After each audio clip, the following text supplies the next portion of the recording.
DJ Cunning, run thing.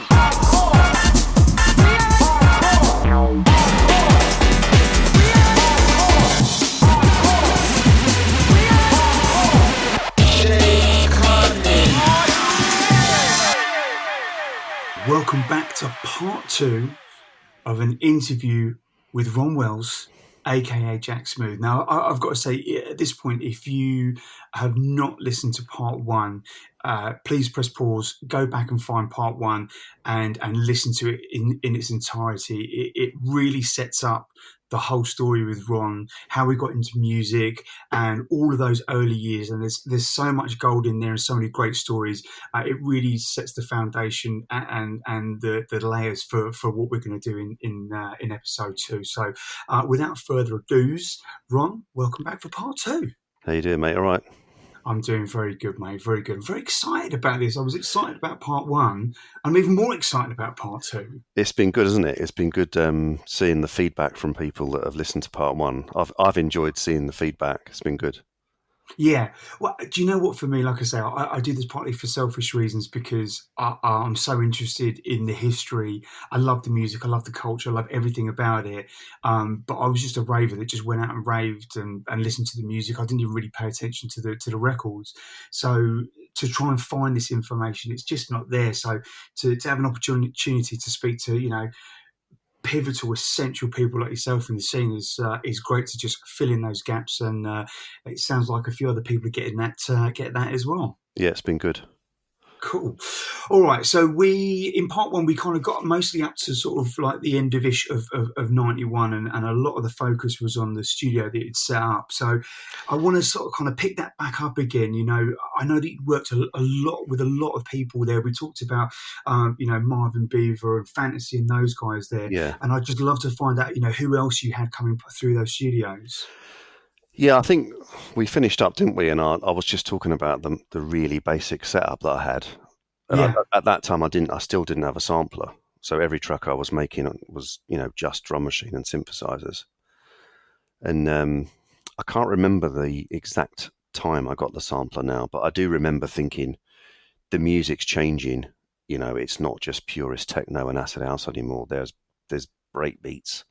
If you remember, if you listen to tracks from back then, like Amen Brother is the break of Jungle, isn't it?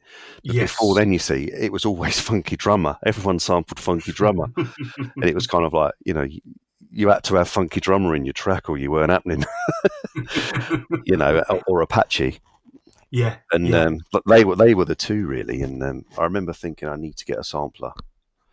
And I can't remember now, because what I used to do is I used to invest probably 90% of the money from records back into the studio gear. So I never kind of I didn't have a lifestyle of where I was kind of living it up. I was always reinvesting back into, I suppose it was a business, but I never saw it as a business. I just saw it as, if I buy this synthesizer, I can progress as a musician and a producer. And one of the things that I remember, the biggest day of my life, I think, if you bear in mind that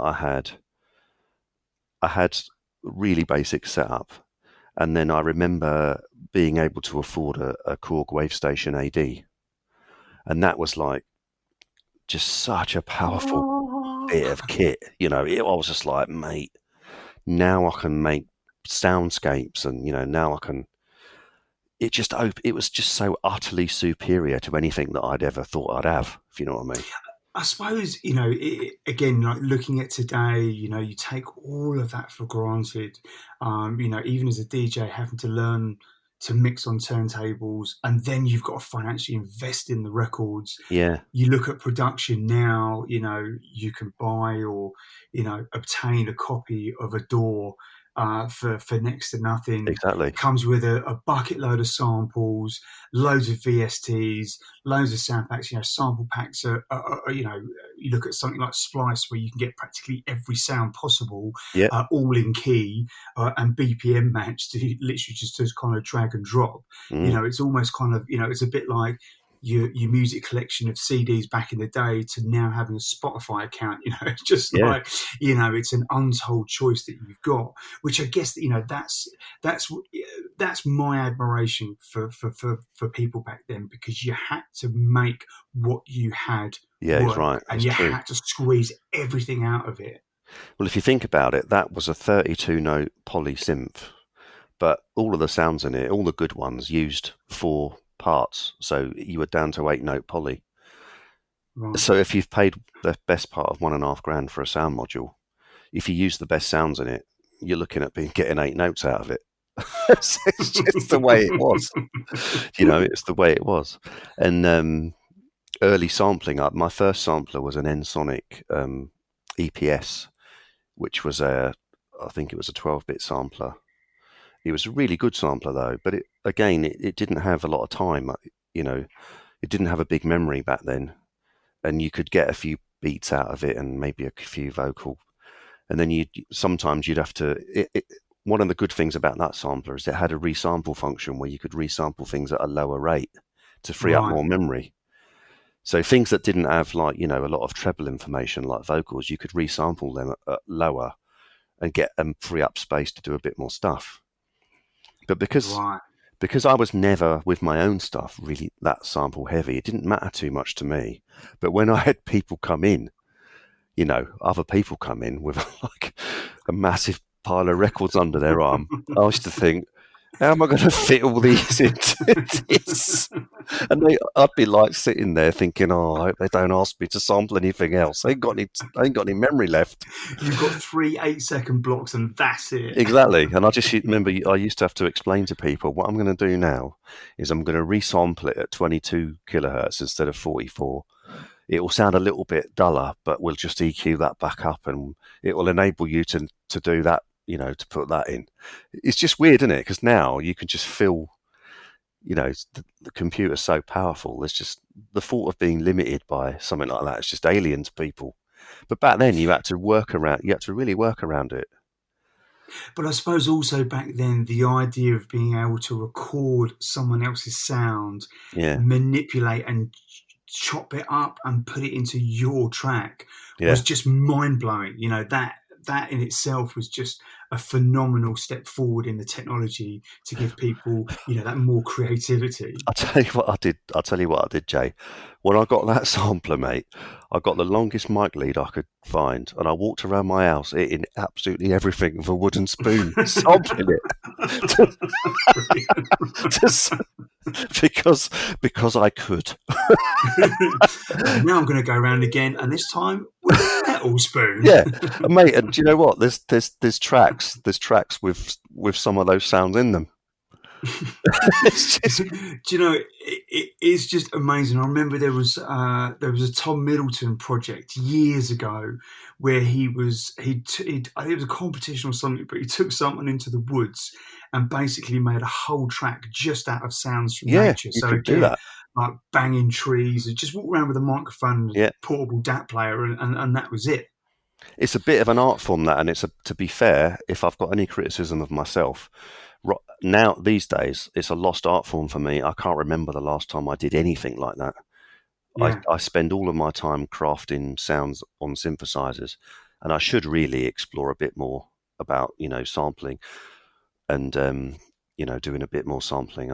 I should really do more, because like I said, when I first got a sampler, I sampled everything that moved to try and get unique sounds, and sometimes you'd play them in reverse or a lot lower pitch. And that sampler, the Ensoniq sampler, had a really clever looping system in it where it would find loop points, and you could make a really smooth sustained loop out of sounds where other samplers couldn't. It was quite a clever little bit of kit.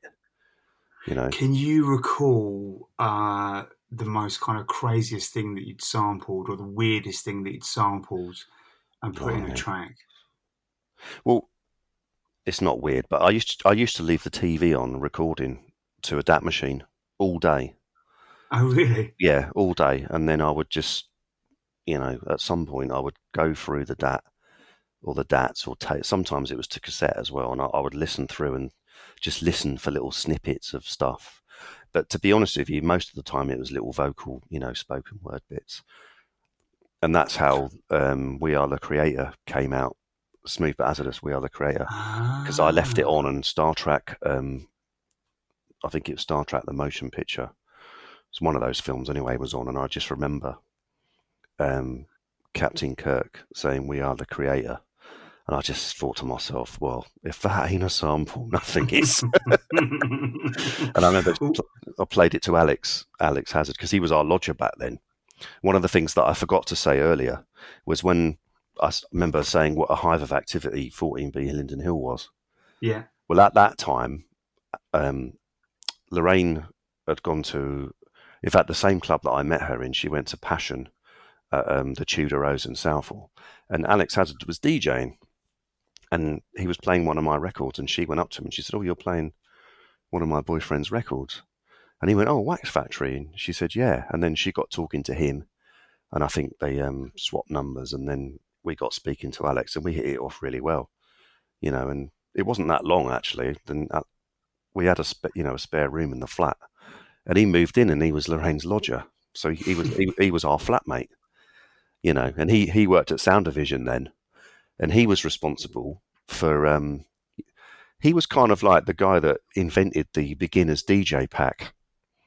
Because he used to do these DJ packs, and I'm talking, I'm talking a real long time ago now. Yeah. And it was he used to put all these packs together for, like, if you want to get into DJing, here's the start. You know what it's like, what they do now. It depends how much money you've got. But he was doing that so long ago at Sound Division. In London, and he got to know everybody, because of that. Because a lot of people started DJing from kit that they brought there, and then he got a job at Vestax UK, and that's when he worked there for quite a long time, and he pulled a lot of DJs. Obviously, the DJs that he knew through me and himself, he got a lot of those guys onto the Vestax program, and they were promoting Vestax with those DJs. Carl Cox was one of them that he got on there. But those days were great. But it was a real hive of activity, because I'd be in the studio all day. Alex would be at work at Sound Division, and then when all we ever did was party. I would work. I would never drink or do anything when I was working in the studio. And then I'd wait for him to come back from work, and then as soon as he got through the door, mate, we'd just be on it. I could just imagine you waiting at the door with a dry gin martini in your hand, going, "Do you know what? It's not that far off." They were good old days. They were real giggles, real giggles. But like I said, it was such a hive of activity, that place. I felt that I missed. Talking about that in the last interview, and I felt I needed to say that, because it was a good time, and we done a few tracks together that are some of my favourites. In fact, that Push Up the Levels and We Are the Creator EP. I remember going out with Alex one night. I can't remember where we went, but it was a big club, and we were there for a long time, and every single DJ played it. Wow. And we looked at each other and we were like, "We're onto something here, mate." It was really, really cool. Wow, that's just, I mean, it's really great to kind of hear the insight. Like I say, you just, you don't, back then, Music Mag, DJ Mag, Mix Mag, none of these magazines covered any of this music. None of them, no. You had a few little kind of fanzines, but really, it was pirate radio, tape packs, and going out. That was the lifeline to those. And I know for me, I listened to pirate radio for years before I could get into a club, because I was too young. I mean, I think I must have been 16 or whatever when I finally managed to get into Stearns was the first one. But other than that, that was it. That was your lifeline. So to find these, how these tracks evolved and came to light, and who was involved, and where were they done, and what bit of gear they were doing on that. I mean, it's nerdy, but I love it. I really do. Yeah, well, the first Smooth But Hazardous track was Made You Dance. We actually made that at the either right at the end of 1990 or right at the beginning of 91. And that's got Amen Brother in it. That's one of the real early ones. We know that Baby Kane used it before us, Amen before us, but There weren't many people that had used that break before us. The difference between me and everyone else is I didn't feel the need to use it for the rest of my life in everything I did. It's certainly been very well used, to say the least. I mean, I remember there was a Kickstarter or a fundraiser a few years back for the sort of last remaining member of the band. I think it was the vocalist. I know the drummer had passed away some time ago. Because I mean, without a doubt, and I'm saying this without any facts, but I'm very confident to say that has got to be the most sampled record Yeah, it will be. ever. Yeah, I mean, if you look on whosampled.com, which is, another kind of very addictive site like Discogs, there's a lot of tracks, but it's nowhere near the actual amount that did it. I actually put a little bit of money into that. Oh, good Even on though you. I've hardly ever used it. Yeah. I made a point of saying that as well. But you know what? The thing is, if everyone that had sampled that track put a tenner in, Oh, yeah, well, yeah. I just, it'd be phenomenal how much I think he money got 20 grand, though, didn't he? He got 20 grand, I think. Yeah, well, it's nice to know that they got something for the end of it, but they ended up becoming one of the famous, the Winstons. The problem is, Jay. I don't know if you know this, but there's no copyright on drums. Oh, okay. There's no copyright on drums. There's fair game. You can't copyright a drum pattern. The only copyright is on the recording. So it's not protected like if it was a string of notes. If it was a riff, if it was the most ever sampled riff in the world, the man would own half of the earth. Yeah. But I'm afraid because he's a drummer, and I'm a drummer. I'm a crap drummer, but I can drum now. I taught myself to do it. Drummers get a bad deal in the music industry because their work isn't copyrightable. The only thing you can copyright is the recording of the drums, not the actual drums themselves. So it doesn't matter how many times his drums get used, or if you analysed his pattern and you replicated it, absolutely replicated it, and it was your recording of it, he wouldn't be entitled to a penny. But if you obviously take someone's riff and play it in yourself, and if it's the same riff, even if it's your recording of the riff, you've still got to pay up. Yeah, you don't have to pay up on drums, mate. That's fucked up to be perfectly honest. Well, that's just that's how it is. Yeah. All right. Well, look. So we've kind of got to 91, and 91 was obviously a big year. And I know for yourself, you were still very heavily influenced with the 4/4 beat. Total techno head. Yeah, people like Shut Up and Dance and those guys were starting to introduce break beats into the sound, rhythm section. Mickey Finn, Urban Shakedown, those guys, were starting to introduce break beats. And by the time sort of 92 had started, the music was definitely evolving, it was getting faster. What's your kind of thoughts and perception on that sort of evolution from 91 into 92, and how did it influence you, if at all? Yeah, it's interesting for me because I was into house in 86. So obviously I'd already been involved, that sound had been in my head for a long time, 5 years. And I that's one of the reasons why I'm one of the last people to drop 4/4 from rave. Yeah. Because it was ingrained in me that, this essentially comes from house music. And I remember Fantasy saying to me, Ron, I'm going to have to ask you to stop putting 4/4 in your tracks. Because if you carry on doing it, I'm going to have to stop playing them. And he said, I'm not joking, Ron, as well. I really will have to stop playing them, and nothing would hurt me more than to not play your tracks. When was this? Was it around sort of 92? I think probably about 92, I would have thought. And I said to him, but if you take the 4/4 out, you break the link with house. And he said, well, yeah, but we're moving on. We're moving on, mate. Yeah, I mean, look, I did a 91 show this week, and I just picked a load of tracks from it, and there was a load of 4/4 stuff in there, even like real kind of sort of like CJ Bolland horsepower, like proper heavy techno 4/4 stuff, and loved all that stuff. Yeah, and for me that just, and I'd actually said it on here. It was like those two styles just coexisted. There was never any, No, oh yeah, I'm it was into fine, wasn't house it? You or I'm could into have, breakbeat. It was just, it was what it was. And I mean, I think, I can't remember if I said this in the last one, but I heard I think it was a set from Groove Rider at Universe, and it was '93. I think it was April or August, and he was still playing like a proper like techno banger in there. yeah. And that was in kind of '93, and that's what I loved about it. That it was, it was about the vibe and the style of music, and it could chop and change and do whatever. And there was no kind of predetermined idea that you've got to be sitting in this category, and this is this kind of night, and you've got to play and like and listen to this kind of style of music. It was just, it was what it was. I liked that eclectic side of it. It's really, Yeah, it's really painful now that you have to be so, one-dimensional. You can only call it one-dimensional. You yeah. the genres are so narrow now that I don't know.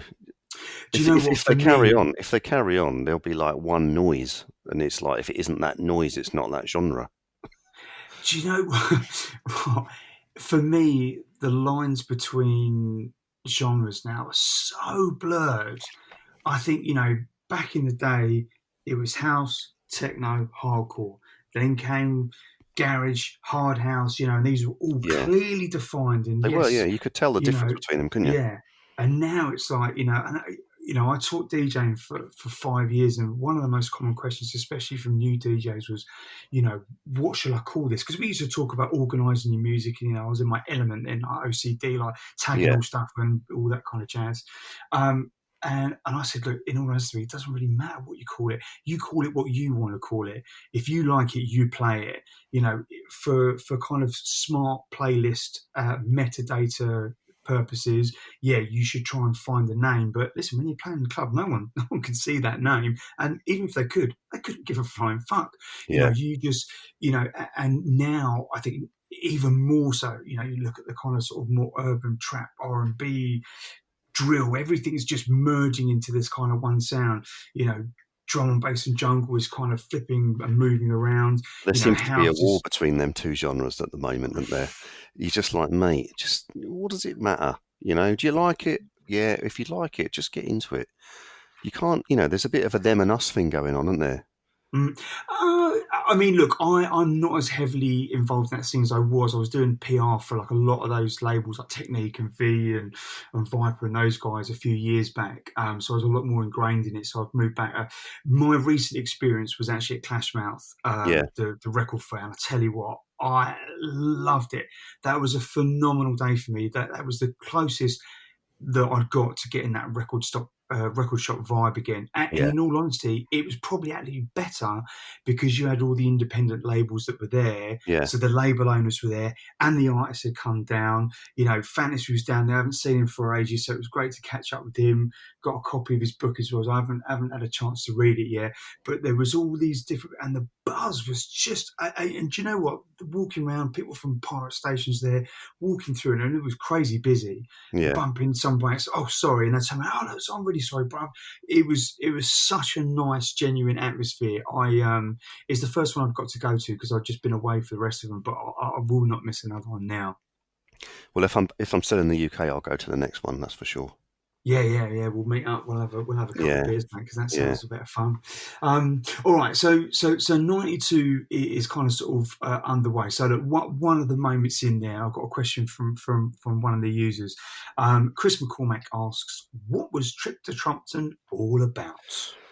Well, that was my idea of just a cynical money grab. To be honest, it was completely and utterly my idea.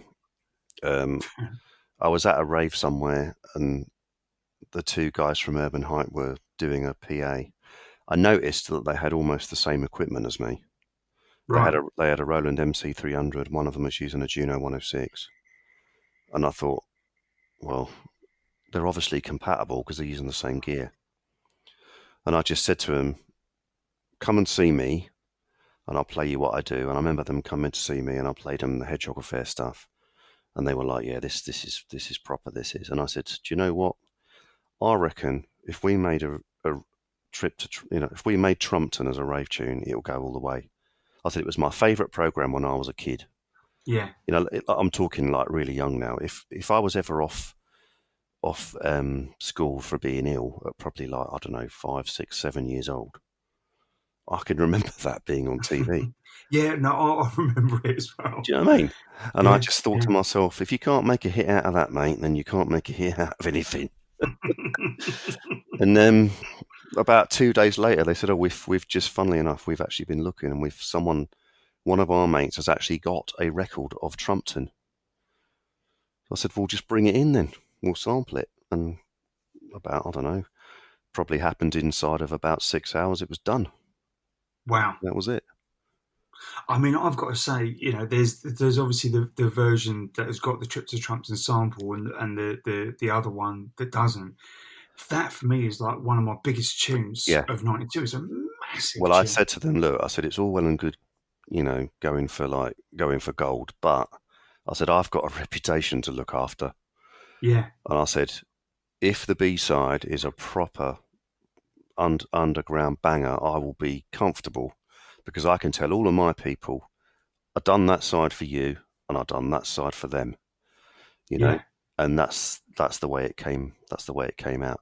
So I'm happy. I remember Colin Faver used to play the B-side, and yeah, R.I.P. bless him. It's someone yeah, I had a lot of admiration for.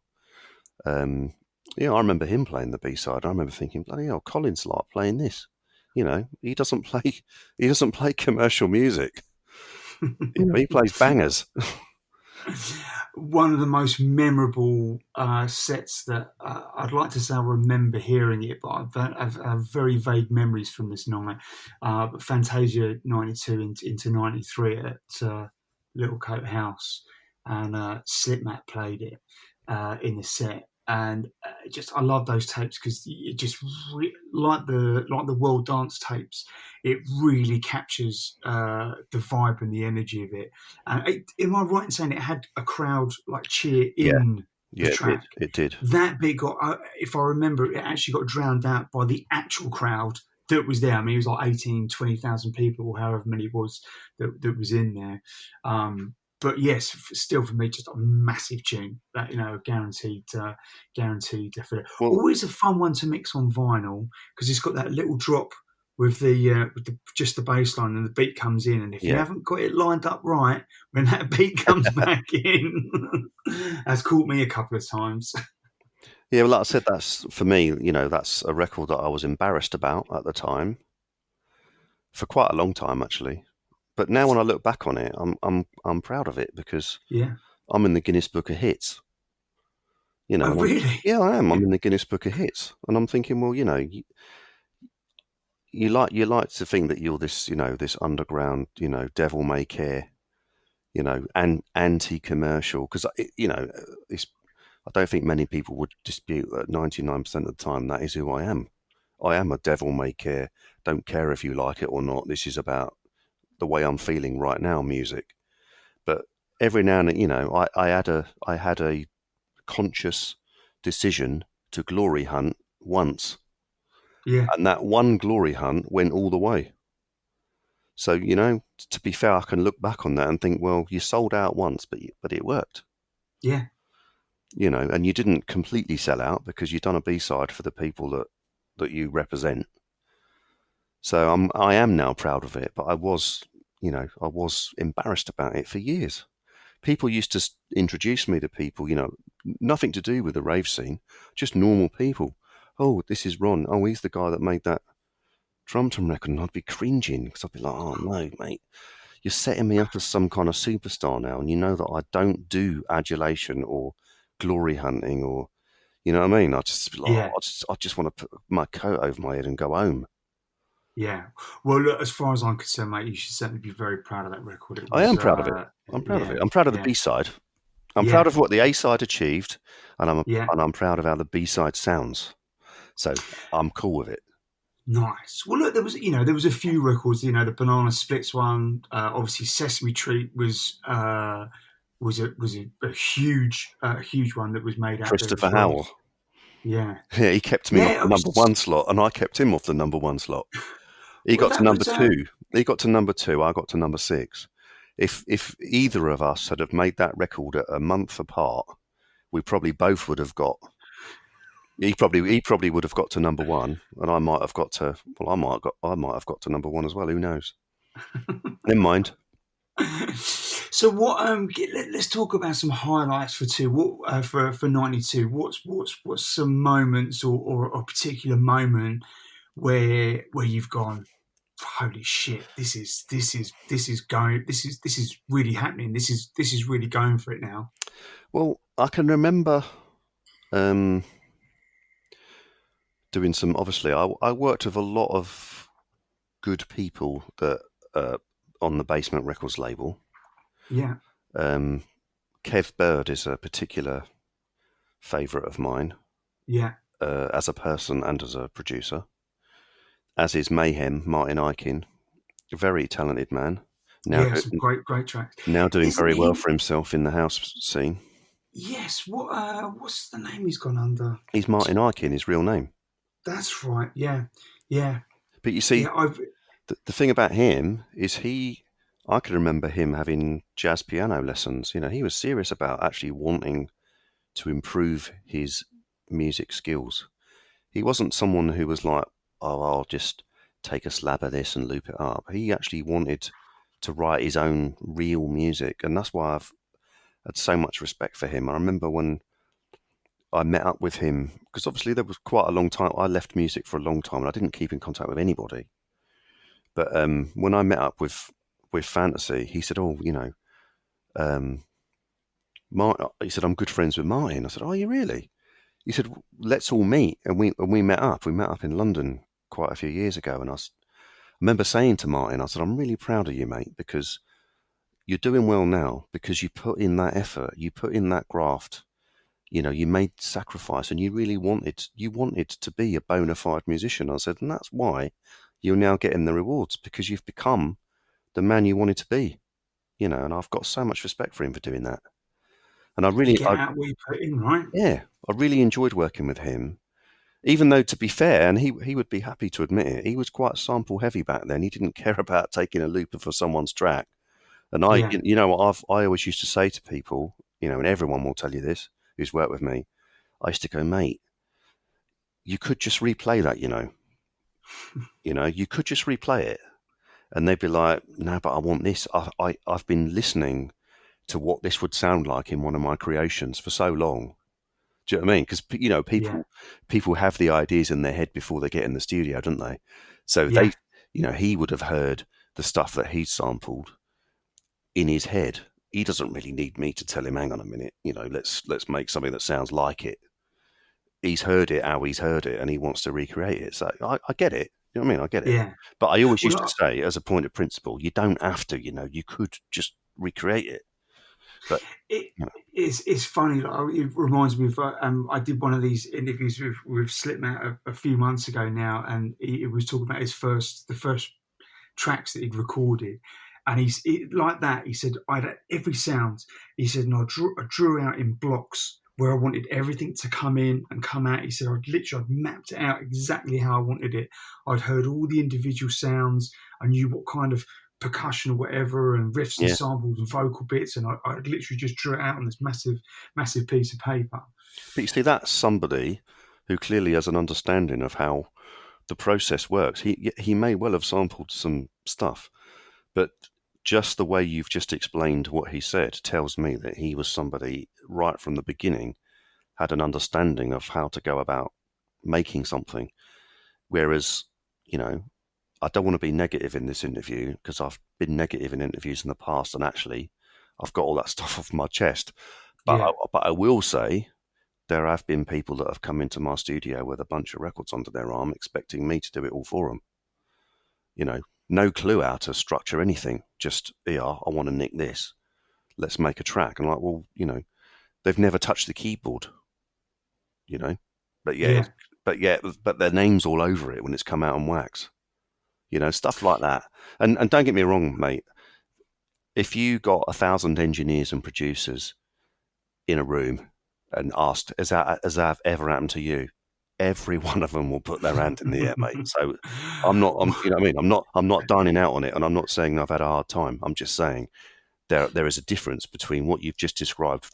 Slipmatt said He Yeah. clearly understood what he was trying to achieve before he went in there. He just either did it himself, or an engineer helped him achieve his vision.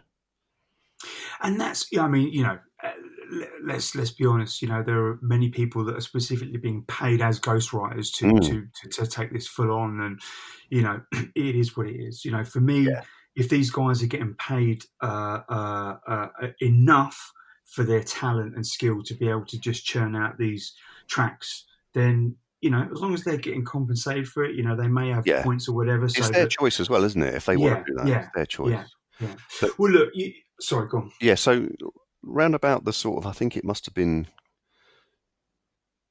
probably 91, 92. I got involved with Basement. Loft Groover introduced me to Phil Wells. Me and Loft hit it off when we first met. I really like the techno bros stuff that I've done with him because it's really mental and wacky, just like he is. And he, everyone knows that he likes it. He likes it thumping and hard, his tracks. And I don't get me wrong, I do as well. Otherwise, I wouldn't have worked with him on Yeah. those types of tunes. I had a lot of fun with him as a person, and as someone who would, you could be as experimental as you want with him, and he'd never, he wouldn't rein you in. He'd want you to go further. Do you know, I remember going to a party, like his barn league or whatever it was in Farnborough or Yeah, somewhere between like Haley Island and Brixton, basically. And he was playing there, and it was just mental, absolutely mental. And I was like, because at that point, I think it might have even been like 88 or 9, like quite young. Like it was, I think it was before I'd gone into Stearns or into a club, yeah, because there used to be these kind of beach parties in the old generators and stuff down in Hayling, and I had no idea what was going on. We'd go down there and it was get involved in X, Y, and Z, have a bit of a giggle. It was all good fun, and then we ended up going to this one and he was playing there, and I was like, "Who's the DJ?" And someone said, "It's Loft Groover." yeah. It's You'd know if fucking he's on, mental, mate. isn't it? You'd know if he's on. But he was great, I love the bloke. He's a diamond. But like I said, Kev Yeah, Bird, I always liked Kev. I yeah, remember when he came in to do his solo one with me, and he came in and he had the samples and he said, "I want this, and I want this, and I want this." He said, "I want this sound." And I got the sound up for him. I said, "There it is." And he went straight to the keyboard, and the difference is he just went duh, duh, duh, duh, duh, duh. And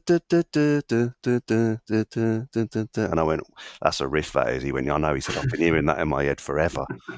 brilliant. He said, and obviously, and he'll tell you, I helped him do loads of the other stuff, but he was in control of that. He had that in his head. He knew what he wanted to achieve, and that everyone, that is a proper anthem. That tune now, Yeah, yeah, yeah. this is a Big trip, isn't tune. it? This is a Yeah, trip, yeah. you I know. actually played it on. I actually played it this week on the show. Yeah, and like that's what I like about Kev, because he doesn't need other people to do it all for him. Yeah, He's got it. He can do it himself, and like there's people that come in and that have genuinely got it. They don't. If they had their own setup and a bit more time and they learnt a bit more, they could do it without you. They're the people I like. I like the people who've got it. yeah. They've just Yeah, got you're it. working as a Yeah, partnership. It's you look at a lot of you've got engineers that are very good engineers, but they may not have that kind of creative aspect. So you need someone that comes in and has yeah. that huge drive to be able to help them go in there. Then you've got clearly engineers like yourself that do have that creative and engineering side, but programming and engineering are two very different skill Mate, sets. they're so different. Yeah, I don't. People don't actually understand what those roles are. yeah, Because traditionally, an engineer is there to do what the producer tells him to do or her to do. The yeah, producer decides the presentation layer of the product. The production of a product is the presentation layer. The product is the song, right? It's still called a song. Legally, it's called a song. yeah, All right. It's the notes and the voice, if there's a voice, and it's the melody and the chords. The producer decides how that is presented, and there's a million ways to present the same notes. And people like Trevor Horn who's one of the greatest producers of all time, in my opinion, they know, there is a phrase, isn't there, that you can't polish a turd, but you can roll one in Yeah. glitter. Well, Trevor Horn, you could send him Three Blind Mice, and he will send you back the best tune you've ever heard, because he knows how to present music in the most amazing, dazzling manner possible. The version of that phrase I would say is that you can't polish a turd, but you can shove some diamonds in it. Yeah, yeah. It's still shit though. It's It is. just sparkly shit. It's expensive shit. Desirable, Like it. desirable shit. But that's just one of the things about the presentation layer. The engineer really is not traditionally the engineer is literally, the producer says, I want you to get this sound for me, and I want, because he can't be bothered to dial it up himself. He could do it himself, but he's, for want of a better phrase, a traditional engineer is the producer's dog's body. I think it's a bit of a derogatory term if you take it literally. What happens is too many people go in studios that don't have the wherewithal to do it, and the engineer ends up being more than just the engineer. He ends up being the writer and the producer, and if he's lucky, gets a mention on the vinyl. And it happens all the time. I've touched on it earlier.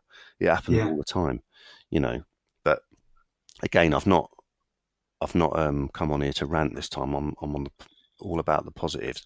But nice, mate. We like the positive. I've done the rants, mate. You can read the rants; they're there. They're genuine rants. They were from the heart at the time. I'm over it. Yeah, fair enough. Well, it's good to hear, mate. It's good to hear. I mean, life's too short to be carrying that with you. So look, let's dig into Basement Records. Obviously, a very big label. Throughout the course of the whole hardcore evolution, a very big part with yourself in there in forging this kind of jungle techno sound.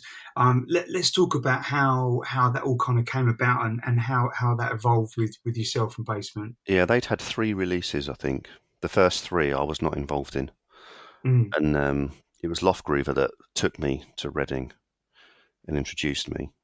And I know that we'd released Hedgehog Affair Part 1 on Purple Heart Records, which was Symphony Sounds. It ended up becoming Symphony Sounds. Oh, really? Okay, Yeah. didn't know that. Yeah, Paul Drake. If you remember in the last interview, I said that Lofgroover worked for Paul Drake. Paul Drake owned a record shop in Streatham. That's the connection. That's right. Yeah, I remember Pennywise. Pennywise was a big release on Symphony Sounds. Yeah. So I remember that we let Paul Drake release Hedgehog Affair Part 1, and then Lofgroover took me to Reading, and I met Phil, and I played him Hedgehog Affair Part 2, and he went, I want it. And I said, well, I've already got one out with Purple Heart. He said, well, what do you want? So I won't talk in detail, but I said, well, there was a figure, and I said, if you give me that, then I'll tell him he can't have it. And he said, you can have it now. So I went to him and I said, look, we're releasing number 2 on Basement. He obviously didn't take that. He didn't take very kindly to it, but it's just the way it is, isn't it? Money talks, doesn't it? Particularly for me, because I didn't have any. I didn't have any money. And to be fair, as I said before, the money I did have, I used to buy kit with. Yeah.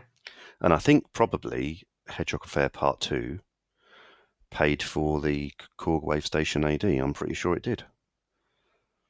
Laid the foundations for more to come. Yeah, so that was a good thing. And in the early days of Basement, it was good. It was good. It got chaotic near the end, but it was good at the beginning. And I remember, Kev Bird and Wax Doctor being sent down, and they were quite, I don't know, I felt that they were quite intimidated in my presence when they were sent down to make this, the Visit to 14B EP. I mean, they might tell you otherwise, but I felt they were slightly intimidated. And I because I'm the guy I am, I couldn't work out why they would be. but we got on well, and I really enjoyed doing that EP, the Visit to 14B EP, because I remember, doing doing that with them. I helped them write it. I'm not credited as a writer on that, but they would tell you that I helped them write it. Yeah. We got that real. I personally think that EP is one of the. It's probably when that jungle techno sound really became definable. I think if you listen to Visit to 14B EP, that really is jungle techno like happening. You know, I would say that's one of the first that I would say. If you wanted to describe that sound and you pulled that out and put it on, people would go, "Oh yeah, that's the sound." Do you know what I mean? Well, we talked about this in great detail, and I think we could sum it up and say it sounds like aliens Yeah, made made by it. aliens. It's got that Yeah, vibe on it. It's got yeah. that vibe on it. It's look, it's way more techno than it is jungle. That EP, it just is. You know, it's two spoons of techno and one of jungle. That's what it is. Two parts to one. And that's It's a my great favourite. That is my favourite. It's my personal favourite balance. yeah. You know, and it was. I really enjoyed it. People talk about that EP really fondly as well, and I like it. I've still got the DAT of it. I'd actually like it on wax. I don't have my copy of it on wax, so I can't play it when I DJ, which is a bit of a shame. I need to either cut a dub of it or get it. But that's quite a landmark record for me. And then obviously Kev came back in on his own, and Wax Doctor came back in on his own.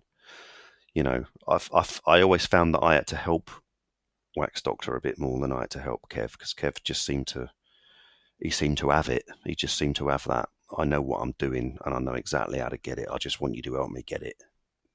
So by this point, you were basically the Basement Records studio. You were the Well, in-house engineer. I just said to Phil, look, if you want to use my studio and you're going to send people that have, you know, if you're going to send people to me that aren't experienced and need help, because that's pretty much who was predominantly sent to me. They were youngsters that were buying records from his shop. They weren't seasoned seasoned pros. That they were people that said to him, you know, I want to make a record. I've got an idea, and he would, you know, to be fair to him, he backed them. So, you know, to be fair to him, he backed them, and he gave them a shot. He gave them a shot, I suppose.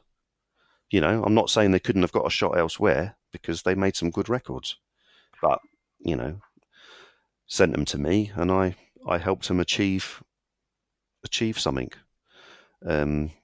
You know, and it was quite good at the beginning. And I remember. And then obviously I was introduced to Top Buzz, which was a laugh. I talked about that in the last interview, didn't I? The giggles that we had for Top Buzz, and how obviously I just helped EQ in that first track. I chose not to remake it because I thought it was good enough, and then we remade Viola's Delight. And I remember then getting another sum of money and being able to afford the Korg 01W, and I remember that being advertised, you know, and I think I need to get this because I don't have anything that does, like, you know, I've got the Wave Station, which is kind of like a pad machine, and it does a few. It's a real dream soundscape machine, the Wave Station is, but I didn't have a kind of a solid high quality sound module really, you know, with good pianos and, you know, bit of strings and what. I didn't have anything like that. The Roland D5 was like a kind of a cheap, you know, like a real low end kind of thing that did that. It did it just about good enough for a beginner, but it weren't, you know, you weren't going to be rocking any mega soundscapes with it. And I remember getting that, and again, that was another landmark. I remember thinking, right, now I'm definitely now have got a sound palette to work with. I've got a sampler now, and I've got these two really powerful bits of kit, you know. And I remember learning to program, because I used to read the manual twice of everything and really get inside it, you know, and try and learn every feature. There's always hidden features. They're always there. And if you've got to invest the time to find those features. And I remember getting on the 01W and listening to all the stock sounds, and I thought, yeah, they're actually quite good, actually. You know, it's quite a good sounding synth. But then I was reading about this wave shaping feature, how you could like distort the sounds in it. And this is kind of about It's probably 93, I think we're talking now. Yeah. And I remember just delving into it once and really opening it up, for hours. And the sounds it was making, it was just like nothing I'd ever heard before.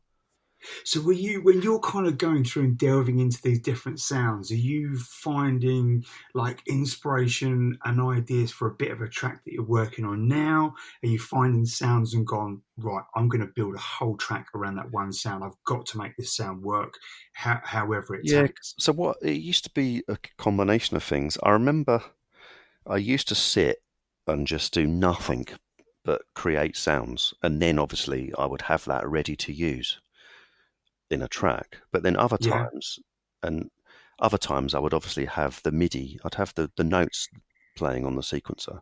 Still didn't have a computer by then. Still that Roland sequencer. I'd have like a riff, a 1-bar loop running. And then obviously I'd be editing it on the fly. yeah. And eventually you'd settle on something that you thought, actually, that is genuinely iconic and unique. And that That machine, sounds like an alien made it. yeah, that machine was the machine that would do that for me every time. Every time, it is. I've never heard anyone get the sounds out of that machine that I get out of it. I mean, loads of people have tried, mate, trust me, but they just don't seem to be able to do it. And I'm not going to tell them how. Even now, mate. 25 years later, I'm and I'm not still telling. not letting it on. Let me tell you, I've been asked, and someone who's listening to this, someone who'll be listening to this interview will be laughing their bollocks off now. I won't mention any names, but I've been asked, and I just said, no, mate, it's my sound for a reason. I'm not giving away that secret. But it is genuinely, it's a Korg 01W without any external effects. It's all in the box. So, what was the first? Once you've invested in this Korg, what's the first release that comes out of it? Well, I used it on some of the Techno Bros stuff. I used it on. To be fair, Jay, as soon as I got on that machine and as soon as I discovered what it could do, it was on absolutely every track I ever made. It had to be, because nothing else would make sounds like it. So I just used to use it on every single track. I mean, I just did. Obviously, the sound that it's probably known for above all other is Plight of the Innovators. Oh, mate, one of my favourite tunes from that era. Yeah. I remember I heard it so many times. Slipmate used to play the living daylights out of it, and it took me years and years to find it. I always had it in my head. I always remember. I kept forgetting about it. I'd hear it on a mixtape again, and I actually. So to buy it off Discogs, I think this was probably 6-12 months ago. I think it was around 80, 100 quid plus. Yeah. And I ended up buying, I think you did a release through MPS. Yeah. Yes, right. That had Plight the Innovators on it. And Yeah. I bought that specifically for that one track. Yeah. And for me, it was a bit cheaper, but I was like, one, I'm going to get a fresh copy of it. And two, I'm going to get all these other tracks with it as well. Exactly. Well, Yeah, that track, I looped that riff. I looped that riff for 4 hours. For 4 hours, I sat tweaking that 01W with that riff playing until I'd settled on that sound. And I remember settling on it and thinking, it's done. That's the sound. And I remember thinking how utterly unique that noise was, and actually how otherworldly that noise is. Yeah. Do you know what, Ron? I really genuinely have the utmost respect for yourself for doing that, and for producers that can do that.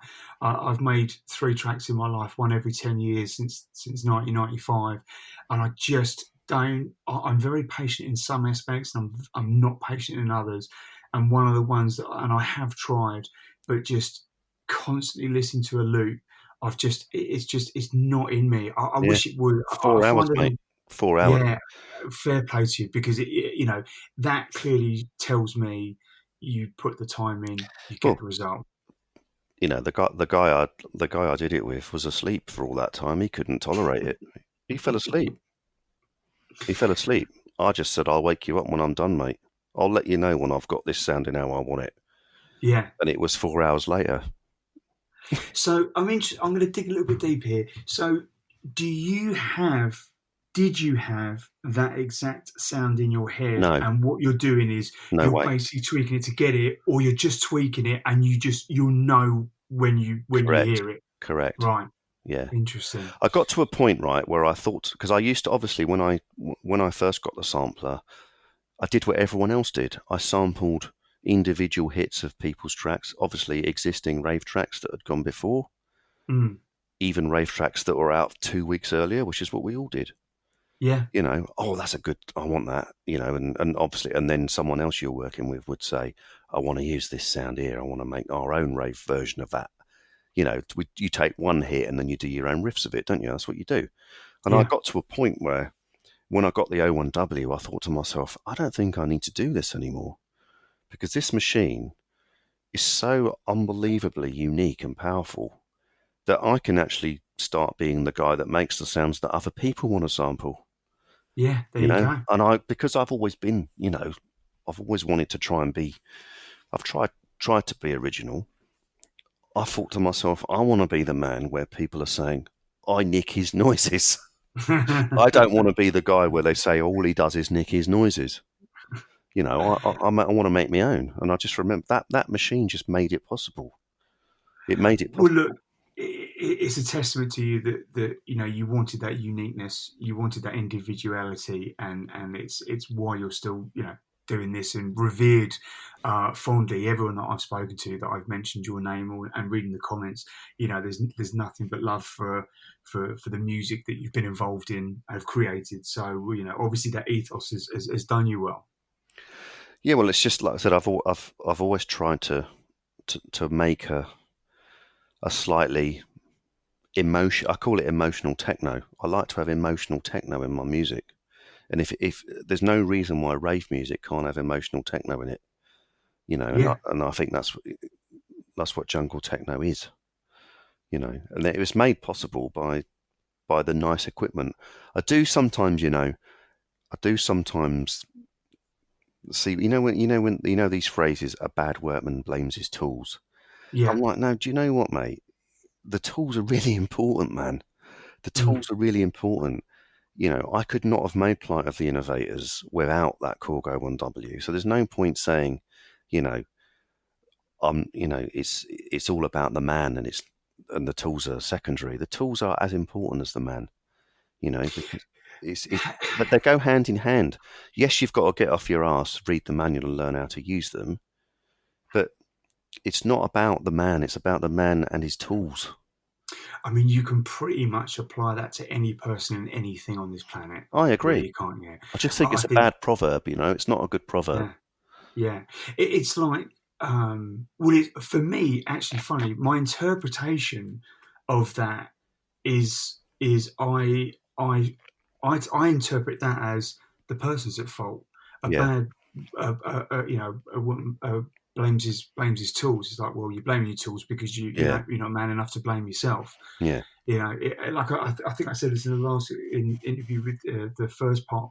This kid Toronto's broken. He's not a kid now, but the crappy computer yeah, and super old version of Ableton. The quality you produced out of it was just phenomenal, yeah, and that was acknowledged by DJ Hype and Sub Focus and Metric, yeah, Netsky, people of that caliber in drum and bass.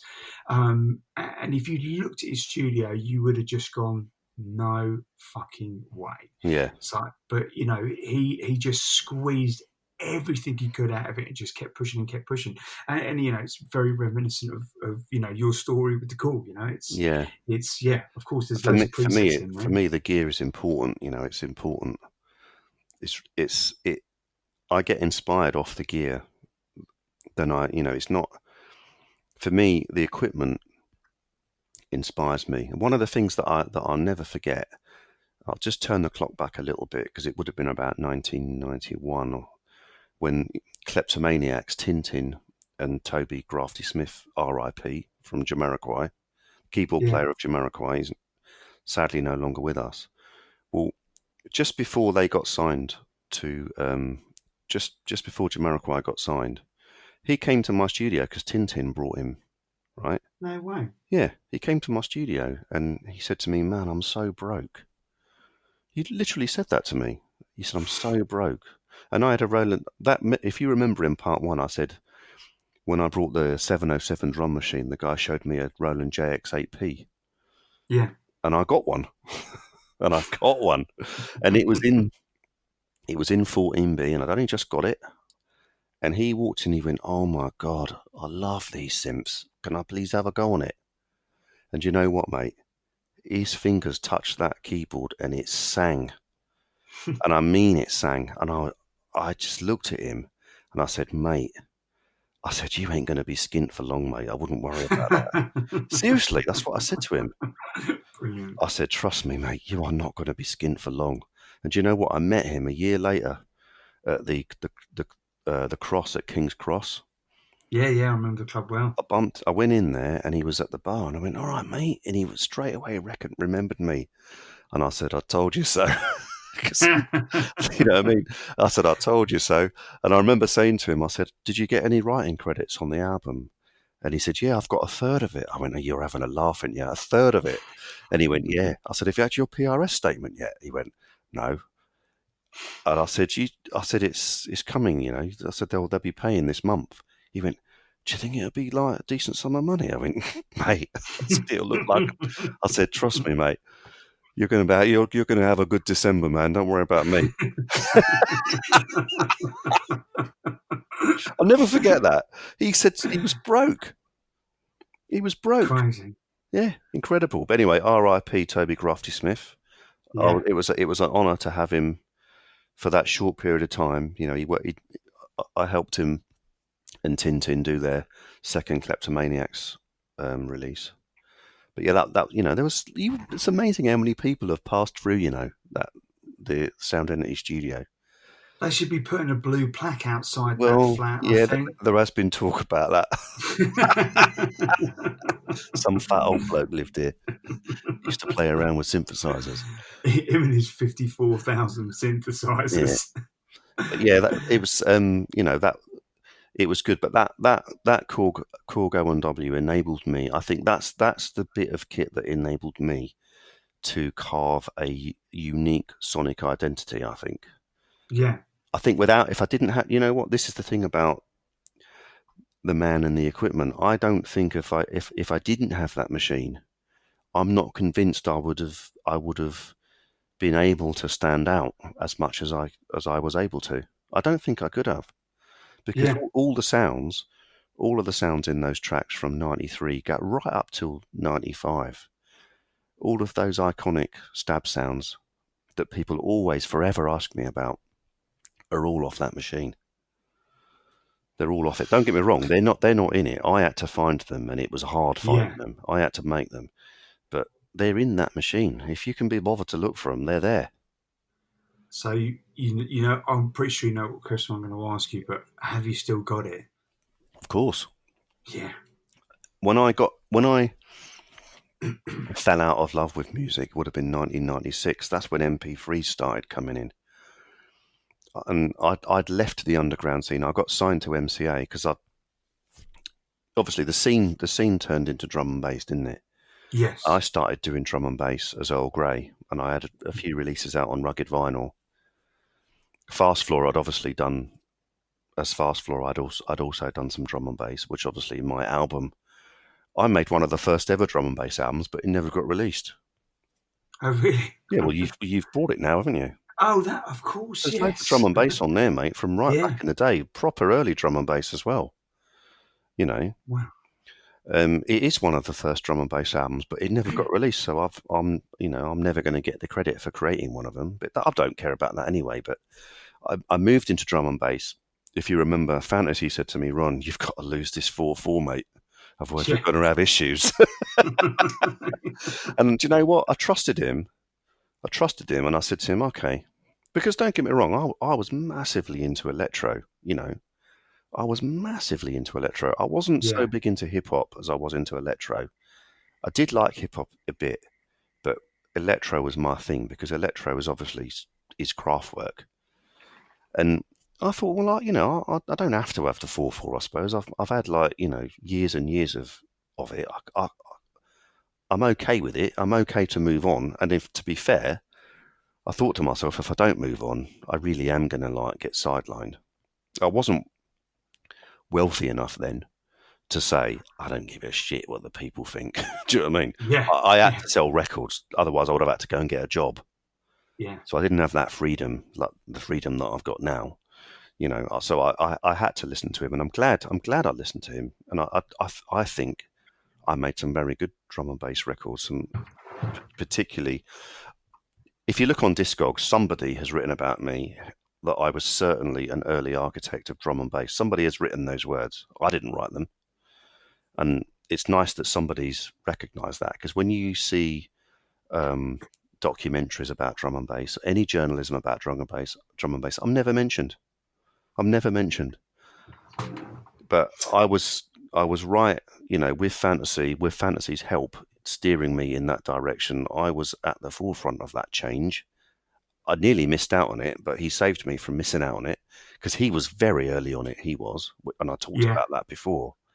You know, he managed to get me in the direction, and I think I made some really good drum and bass records.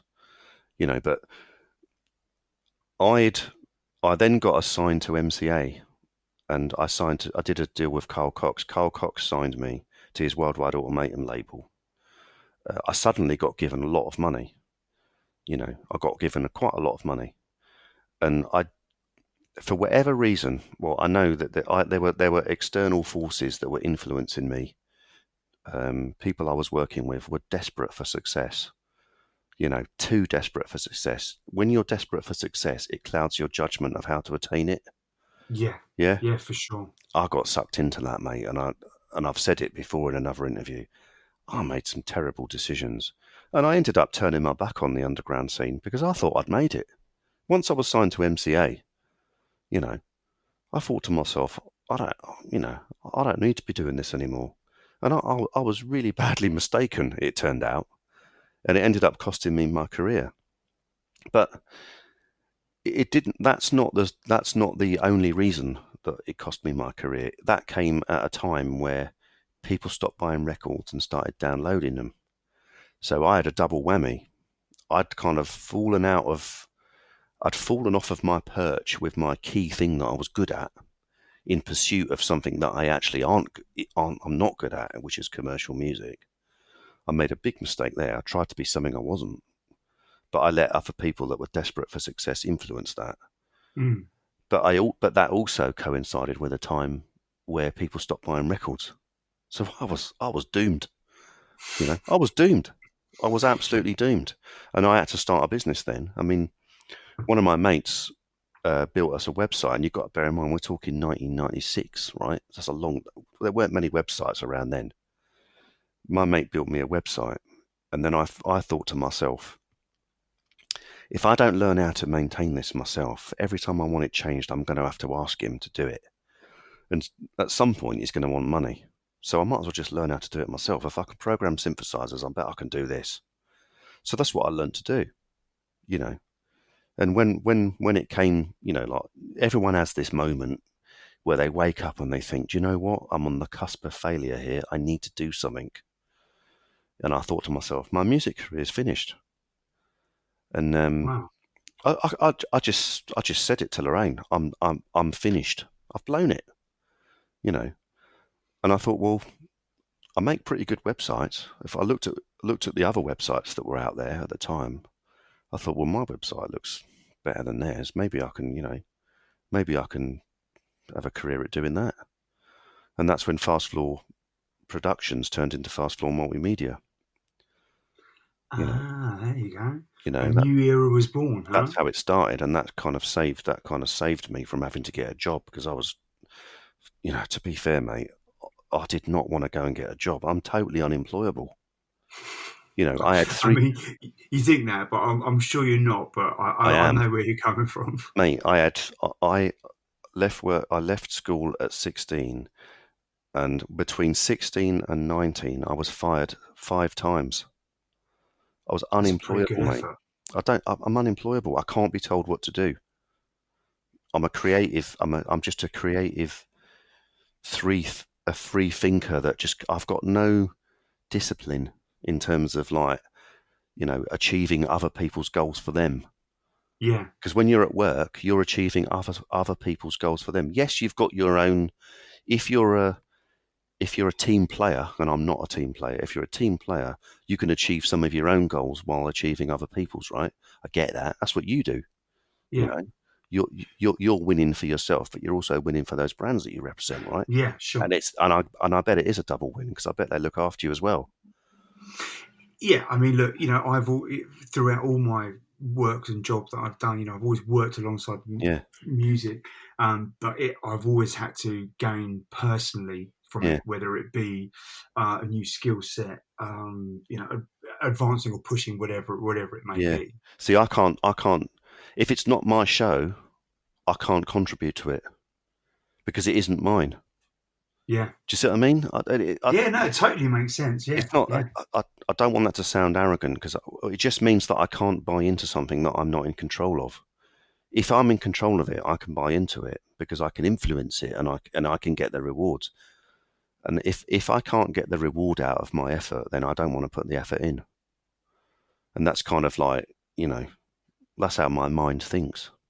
And that's why doing the music thing was a good thing for me because I got the rewards from my efforts, yeah. and I was completely in control of them, But that's how I lost my career. So what this was around 96. 96? Yeah, I Okay. lost my career. And then I did I think I fell out of love with music. I was actually angry with music. And looking back now that I'm really chilled out about it, I was probably angry with myself for screwing it up, to be honest. Yeah, Um, and probably it was probably a bit of both. I was angry with the fact that nobody brought records anymore, and everyone wanted MP3s. I just thought, you bastards! Everyone's giving music away. No one, there, people have started to value music again now, haven't they? But there was a time where it was valueless. do you know what this is definitely a whole other conversation altogether for sure. Yeah, There remain there are various factors in this. I started my first record label in 2004, and did pretty well with it. One of the releases particularly did really, really well. Um, and then we definitely got to that point where people had stopped buying yeah, records, but the music industry and the infrastructure hadn't was very anti-digital music. It was like, we have to stop this, we have to stop this, and meanwhile Napster was like, we're providing this platform, yeah, listen, and the infrastructure just didn't support a transition from people from records to digital. yeah. You look at vinyl to CD, and that was very different. It was. CDs were harder to copy and harder to distribute, but you could certainly do it Yeah, with two drives in your tower. But the system was set up and controlled by the music industry. Digital music, mate, that is it. yeah, it was. You either created digital stores like instantly, but there was too much of a lashback and too much of a hold from certainly from the majors on, no, people bought recorded music on physical medium. This is Yeah. we're going to stick with this. Well, Um, just before I finished up, Marvin Beaver again. yeah, Someone had contacted him, a library music company, the biggest independent library music company in the world, Sonaton Music Germany, yeah, had contacted him and they said they were doing a drum and bass library CD. And he did a track for them, I think. And he said, this is what a good old boy is. He said, you should speak to Ron, and they contacted me. And I was like, well, I haven't got anything else going on at the minute. I should really do it. And we'd done a few tracks and they started earning, because they were getting played on TV and that. yeah, nice. And then the business started, and then it was like, look, we'll build websites now. We don't do music. I got rid of the studio and I didn't have anything. And then after I think it was about 5 or 6 years passed, maybe even 7 or 8 years passed. And I just got that little thing in my head. Something clicked in my head. maybe you should just buy one synthesizer. So you'd sold all your studio apart gear from as well. and I just kept the O1W. And well, no, sorry, that went, but it's a long story. But the person who I sold the studio to didn't pay for it, so I had to repossess it. There's the music business for you. Yeah. And I've met a few hustlers along the way, but we're being positive today. Yeah. So anyway, I thought to myself, I'll just buy one synthesizer. So I brought a Roland Phantom X off this guy on eBay, just secondhand. I thought, don't buy a new one because don't waste too much money. I brought this, and I wrote an electro tune on it, and then I wrote a few more, and then I wrote a few more, and then eventually contacted Sonotone Germany, and it was like, well, do you remember that drum and bass CD that we had those tracks on? They earned quite well, didn't they? They were like, yeah, they did. Well, would you like to accept a CD of just my music? And they said, well, send us what they are, and we'll let you know. And sent the tracks. They were done on that keyboard, no studio, just straight out of the keyboard. Oh, really? Seriously, mate, I'm not joking. Straight out of the keyboard, mate. They signed it. They put it out. And that Proper track, keyboard wizard. that first track that I made on that synth on my lap in my lounge with no other kit gets used on TV all the time. It's on A Place in the Sun, Home and Away. It's always on, mate. And I'm like, wow, So then I did another one and another one for them, and then I thought I might as well buy another synthesizer now. And then eventually, I started getting a little bit of a setup together, and really small. We're talking tiny, but we're just to do a little bit better library music. And then I got this email from this random bloke called Joe in Amsterdam. I think he's in Amsterdam. He's near there anyway. And he said to me, hi, Ron, have you got any records for sale, your old records for sale? And I said to him, listen, mate, I said, I left 200 to 300 of my records out for the dustman when I moved out. I feel so sad. Because I couldn't be bothered to lift them, because I'm completely out of love with the music industry. I couldn't care less about it. I said, so does that answer your question? And that's literally... It answers it, but not the answer that you wanted, I'm sure. Anyway, he posted it on this forum called Back to the Old School, B2VOS it is. Yeah, I know. And he contacted me a couple of days later, and he said, I hope you don't mind, Ron, but I posted your response on this forum here. Thanks, mate. Yeah, it did. I think you ought to log in and have a look. And there was just these streams of people going, oh my God, I can't believe it. And they were like, literally, it's like their best friends had been shot at the firing squad. They were devastated. And then there was all this conjecture as to why I did it, Why has he done that? Oh, he must be really, and there was like, trying to make me out. Some people, how they are, they get their own idea. Like, I was like, pretty much called me out as an arsehole for doing it. I just thought, hang on a minute, you don't know my plight, man. Do you know what I mean? I thought, no. Keyboard warriors, mate. Yeah, Keyboard warriors. I just thought, you don't know my plight. And I went on there and I said, look, guys, you need to know something, man. I went through hard times. I don't have fond memories. I don't have fond memories of the music industry. I didn't have then. Now I'm over it. I have. Yeah. I was like, mate, they weren't even worth lifting. They weren't worth lifting. They were too heavy. There was too many of them. I was moving house. They meant nothing to me. I left them for the dustman, and that's it. I'm not a bad person. Yeah. No? Part of me is, I'm not going to lie, I'm envisaging myself driving around and just driving past and saying, oh, look, someone's left loads of records and picking them up. They were all white labels from just from everything. You got to remember as well that, because I used to be at vinyl distribution all the time, because obviously my studio was above there. Yeah. I used to get given a copy of everything they sold. So I had all them, other people's tracks, And, so there would have been loads of stuff that's not mine that I threw away as well. But anyway, these guys, like I said, this is a long time ago, we're talking about 7 years ago, this is. And they started badgering me, saying, Ron, why don't you just make some more music? We'll buy it. And I'm like, look, I'm in business now. I've got staff. I'm in a company with staff. I can't just like ignore that responsibility and start knocking up tunes. I said, no one buys records anyway. What's the point of me doing that? There's no reason to do it. And they kept badgering me to do it. And eventually they said, look, mate, we'll buy them before you've made them. Just get on and do it. And at that point, I thought, well, I can't lose now, can I? You know, and they said to me, you know, if I were you, I'd speak to this guy, Robin Allenson. He seems like, you know, he's a stand-up guy, and he's done a few re-releases. And if you're worried about being knocked, you know, because obviously I told him about all the shenanigans that I've had to put up with over the years in music. Yeah. I said, look, if you're worried about being knocked, just work with Robin, mate. You know, he'll look after you. And I met him. He came over here, and we hit it off like a house on fire. And I'm still working with him now, years after. And they were right. He is a stand-up guy. Yeah. Those guys on that forum and him are solely responsible for me getting back into making music.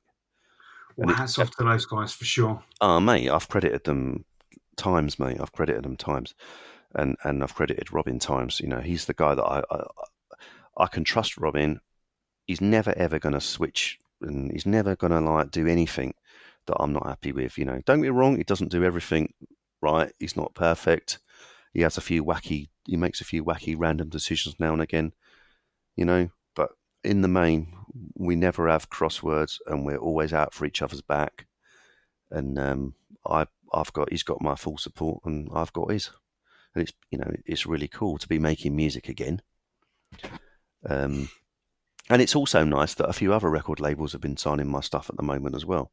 So, you know, I've had tracks out on some other labels recently. And my electro and techno stuff is doing okay at the moment as well, which is nice for me because that's how I started out.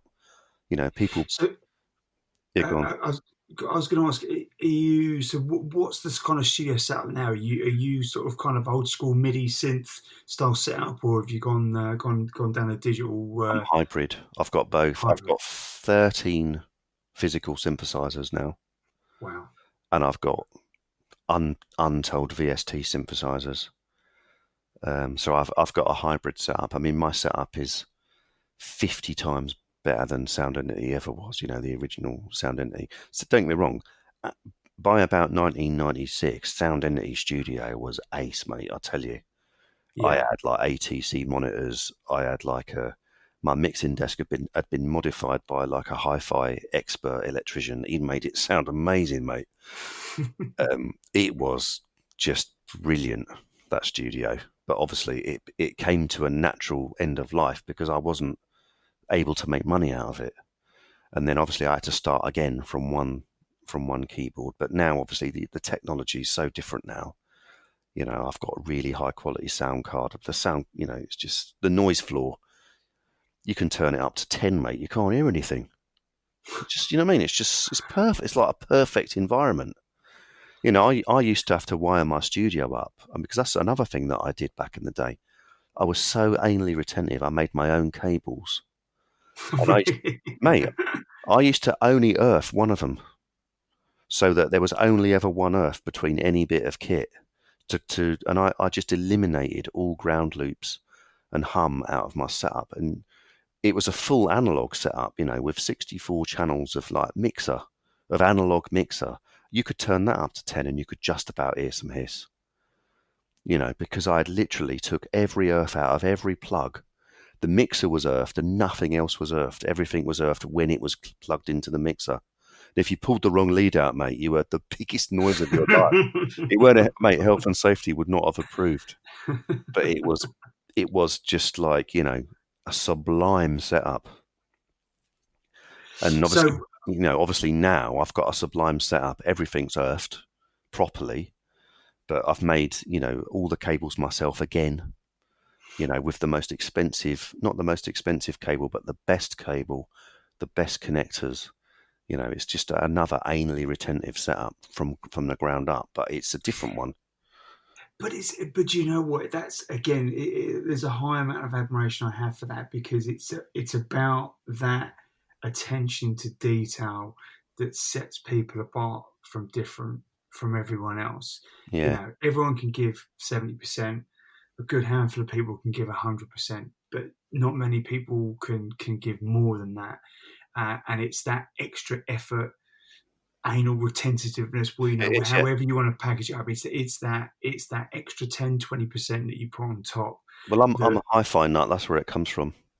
yeah, Mate, I'm into hi-fi. I'm a nerd. I'm into real hi-fi. Not sound systems. I'm into real hi-fi. When I got my first ever job, the first thing I ever did with my pay packet was buy a massive pair of hi-fi speakers. My brother had to write 4 post-date. Back in the day, you could write post-dated checks. yeah. We went down the hi-fi shop and I said, I want them. Pointed at them. My brother said, can I give you 4 post-dated checks? It was like, yep. And I walked out with them. You know, all my money went on hi-fi and records. The sound system in my lounge, mate, is of anally retentive levels that are unimaginable, as in the length of the cables is measured. That's pretty deep. Listen, I'm going to ask you a question. What I don't know if there's really going to be a right. What would you prefer to listen to? And it's probably not a fair question to ask, but on this system, you're listening to stuff through a record player to get the full sound. You're appreciating stuff on CDs. It depends on what you're listening to as to how you would put music into that system. Well, it's different for me because I don't actually listen to dance music when I'm listening to. If I have friends, let's just say we go down the pub, and a random decision is made. Let's go around Ron's. The music will predominantly be 80s music, like new wave and pop music, and even some like rock music from the 80s or whatever. But it's predominantly,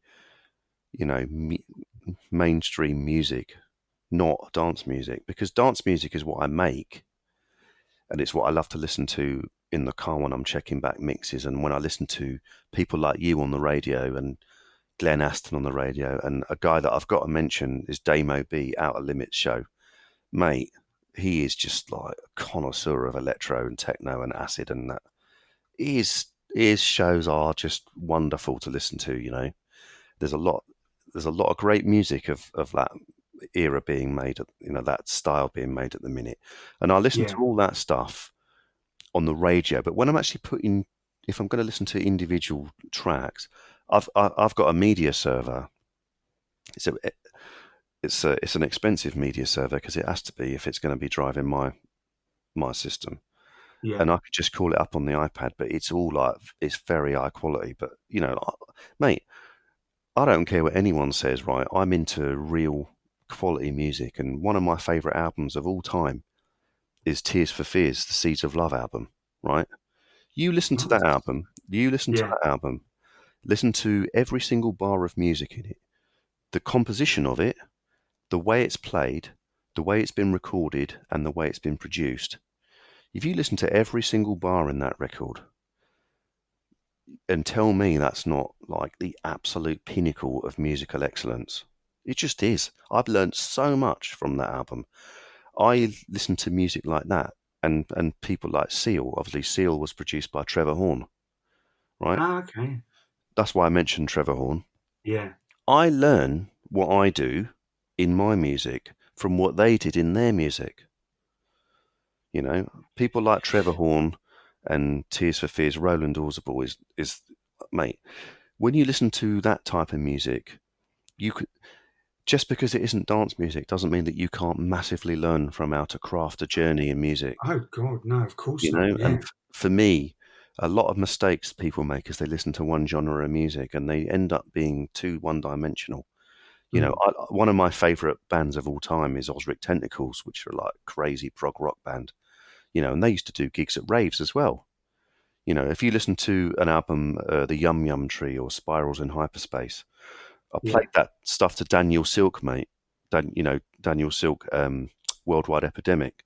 Yeah. Changed his life, mate. He came round and he heard it on my rig as well. He heard it on, and trust me, the rig. When you come here one day, mate, and you'll hear it. Yeah, I'm sure.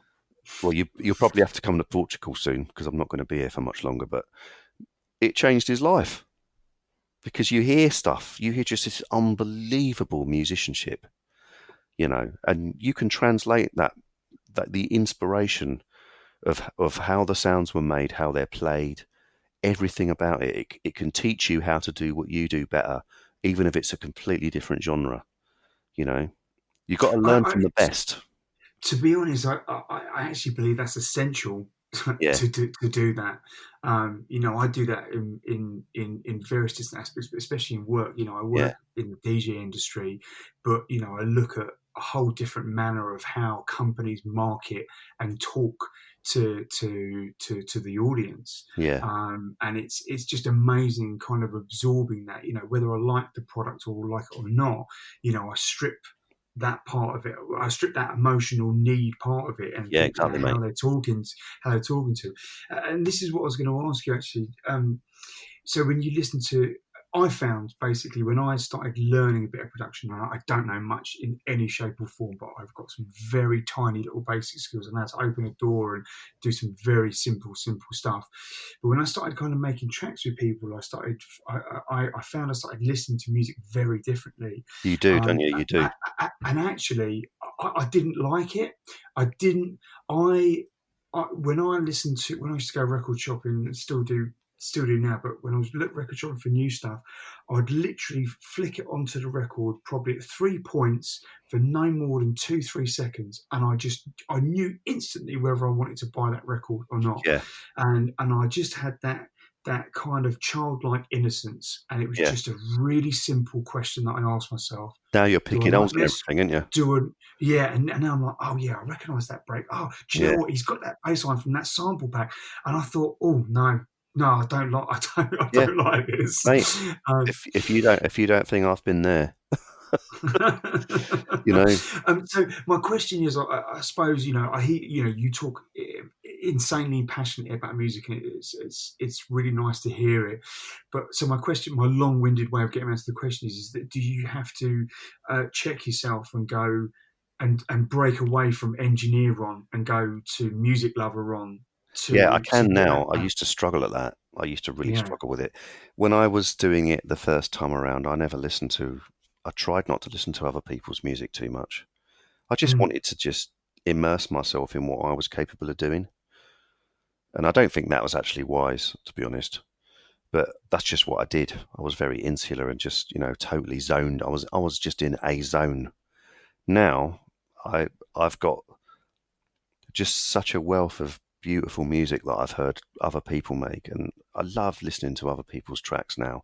And I've always had this thing in my head where I hear records, and if I like it, I instantly start hearing my own riffs over it. So actually, you could play me a record, and that record would inspire me to make another one, and the one that I'll make won't sound anything like that record you've played me, but that record would never have happened if you hadn't have played me it. It's funny. The reason why I laugh is because I do this so much. I listen to music, but I listen to me mixing another song over the top of it. Hmm. And there's certain parts of it, and I can't help myself doing it. And sometimes I have to stop if I'm listening to an album to just let the album absorb. But I would say I listen to probably 95% mixes and 5% albums, and Yeah, I'm in a bit of a weird phase at the moment where for a year or two now, I've really struggled to find music, and actually I haven't really searched for it. So I'm getting to the point where I think, right, I know there's stuff out there that I like. I need to get back in there, because it's for true. me, for listening stuff, I love stuff like kind of Thievery Corporation, Kruder Dorfmeister, that Yeah, kind of sort of lounge stuff, but yeah, it's kind of got a little bit of kind of roots reggae type influence to it. It's yeah, quite simple, but it's kind of got energy to it as well.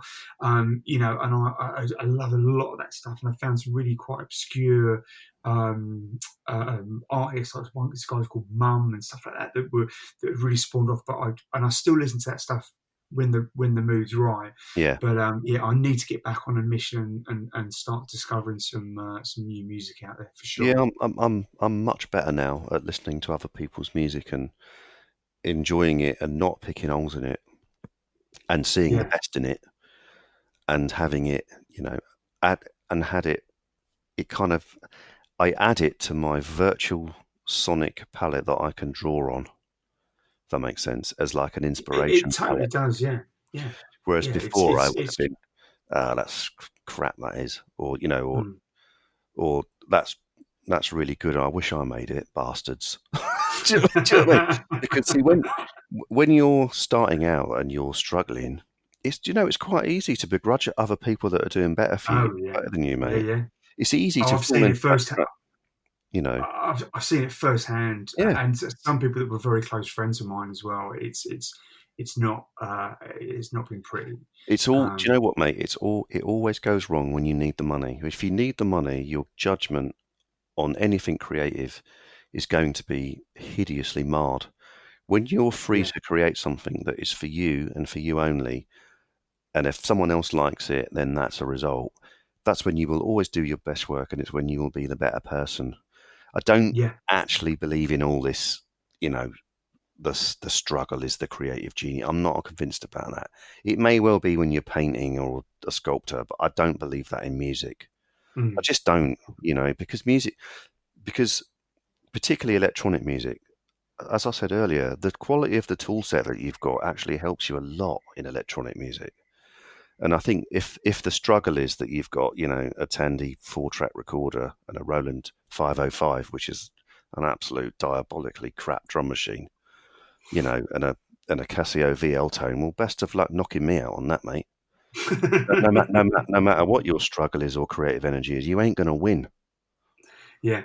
But if you've got, like a really lush synthesizer, a couple of synthesizers, a good quality, some nice drum sounds and stuff, then away you go. You're only limited then by the quality of your creative ambition. Well, Ron, there's a famous saying, all the gear and no idea, and it certainly sounds, and you've proved that you're the man with all the gear and all the idea as well. I just before we wrap up, I'd love to know, what the future plans are for yourself musically. I'm definitely carrying on, mate, because the studio's really good.